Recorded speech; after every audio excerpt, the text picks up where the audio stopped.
Então, vamos lá, dando continuidade à última parte, né, dos fenômenos paranormais, como eu falei para vocês, dividido em 3 partes, o segundo vídeo, né, então essa já é o terceiro, e temos também a primeira parte, né, que é o primeiro vídeo, no caso das manifestações, da história, né, dos fenômenos paranormais. Então vamos lá. Vamos falar agora da levitação. O que seria levitação? A levitação é a capacidade, né, que a mente humana ela possui, né, de anular a lei da gravidade. Né? E aí a gente fala por que a lei da gravidade?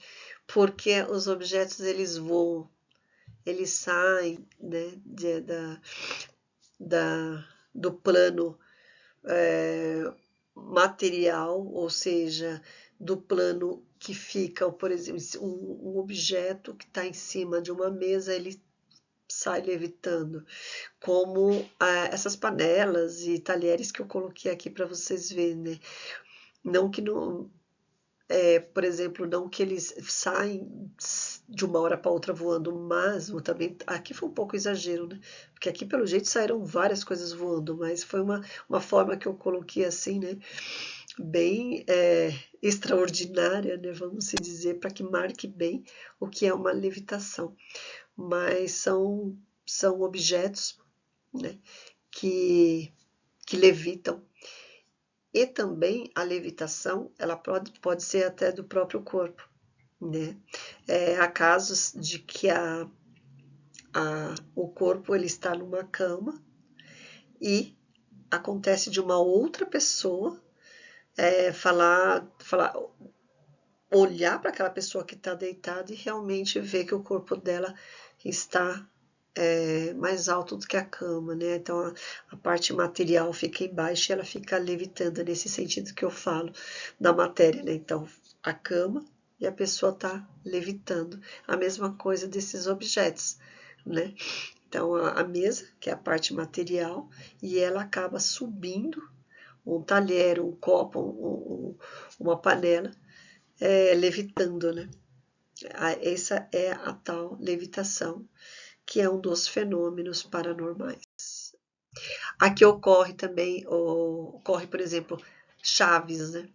Que ocorre nas denominações das casas mal assombradas ou manifestações de poltergeist, né? Que a gente fala, são os objetos levitam e voam de um lugar para outro de forma inexplicável, sem causas objetivas, né? Então, também é uma manifestação de poltergeist também. Nós temos o aporte. O aporte nada mais é do que um molho de chave, uma caneta, algum objeto, você coloca ele no lugar, você tem certeza que ninguém mexeu naquele objeto, e esse objeto aparece em um outro lugar totalmente diferente. Né? Por exemplo, você mora sozinho no imóvel, e você sempre coloca as chaves atrás da porta, naqueles porta-chaves, todas as vezes. E aí tem um belo dia que você colocou a chave lá, você tem certeza, você viu, você mora sozinho, e quando você vai ver, essa chave aparece em cima da geladeira. Né? Aí você fala assim, caramba, mas não fui eu que coloquei. Então esse é um fenômeno de psicocinesia, em que determinado objeto ele desaparece misteriosamente de um lugar e reaparece inesperadamente no outro. Né? Aqui a gente tem a combustão espontânea, né? Que nada mais é do que um fenômeno de psicocinesia, que a escola católica ela denomina de pirogenia. Então, a escola católica de parapsicologia ela denomina essa combustão espontânea como pirogenia, o qual se faz presente comumente, né, associada a outros fenômenos paranormais. E a mesma coisa, né, chamadas as casas mal assombradas, né, quando se tem roupas, os móveis ou objetos que entram em combustão, né, ou seja, as roupas elas pegam fogo do nada, né, queimam sem identificar-se a causa que desencadeia o fogo. Neste caso aqui, a gente tem aquele caso, né, que já houve, teve uma repercussão enorme, de que o colchão, do colchão da casa pegava fogo, né? E aí foram vários pesquisadores, inclusive Dr. Pedro, a doutora Grisa também foi na época, para ver o que estava acontecendo, né? Que era um caso inédito, não tinha ninguém em casa e a casa pegava fogo lá, né? Nós temos também as curas psíquicas, né?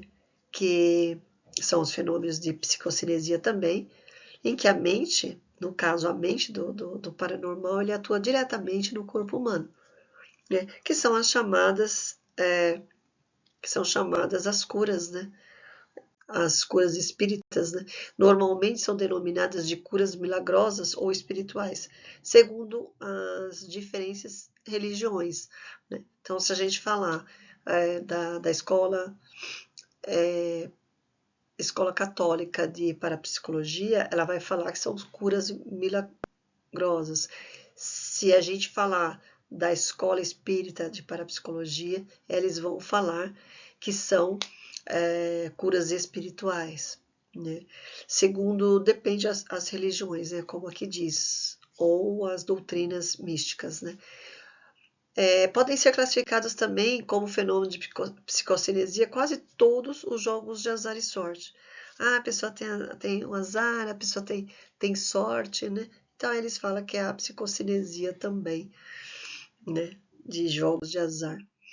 Aqui nós temos então os fenômenos psiteta, porém esse tipo de fenômeno, pelo sistema Grisa, o psiteta, o sistema Grisa ele não aborda esses fenômenos paranormais por se tratar de um tema que é mais aprofundado pela escola espírita de parapsicologia, tá? Então não é abordado. É mais aprofundado, é mais estudado pelos parapsicólogos espirituais. O sistema Grisa, né, como eu sempre falo, é uma escola independente de crenças e religiões, portanto, não se aprofundam nesses temas das outras escolas. E aí a gente vai falar sobre a paranormalidade, né, do sistema Grisa. A paranormalidade, segundo o sistema Grisa, é o potencial mental que é desencadeador do fenômeno paranormal, né? Aí, o que acontece? O IPAP, né, com a colaboração de centenas de voluntários e de milhares de casos estudados e analisados, ele permitiu identificar a paranormalidade como um potencial mental e que foi subdividida em dois grandes grupos, né? O que quer dizer que, com todos esses estudos, o IPAP, Sistema Grisa, ele chegou a uma conclusão de que identificar essa paranormalidade das pessoas, que ela realmente um poder mental do ser humano, né? E dividiu em dois grandes grupos, né? Que a paranormalidade espontânea e a paranormalidade treinada, né? Que a gente vai estudar agora, dar uma olhadinha nessas duas assim.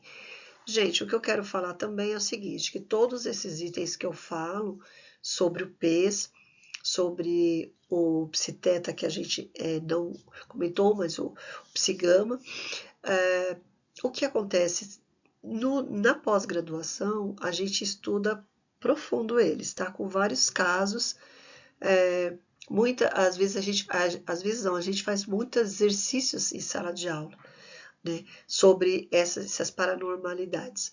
Mas aqui eu só estou dando uma pincelada, só vou falando assim, para vocês terem uma ideia bem resumida mesmo que para vocês identificarem, para vocês dividirem isso, para poder, pelo menos assim, quando se falar da paranormalidade, vocês têm essa divisão, né?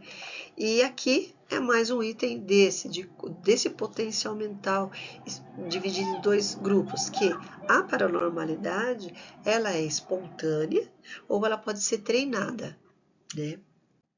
Então vamos lá. A paranormalidade espontânea, elas são consideradas, todas elas que eu falei até agora, são as espontâneas.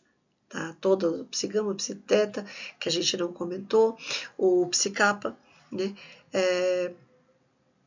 Elas são espontâneas, né? Então, fala, todos os fenômenos apresentados até agora, elas são essas manifestações das paranormalidades espontâneas. São consideradas a quase totalidade dos pesquisadores em parapsicologia de fenômenos espontâneos, por serem aleatórios, por serem imprevisíveis e inexplicáveis, questionando-se inúmeras vezes a sua própria existência.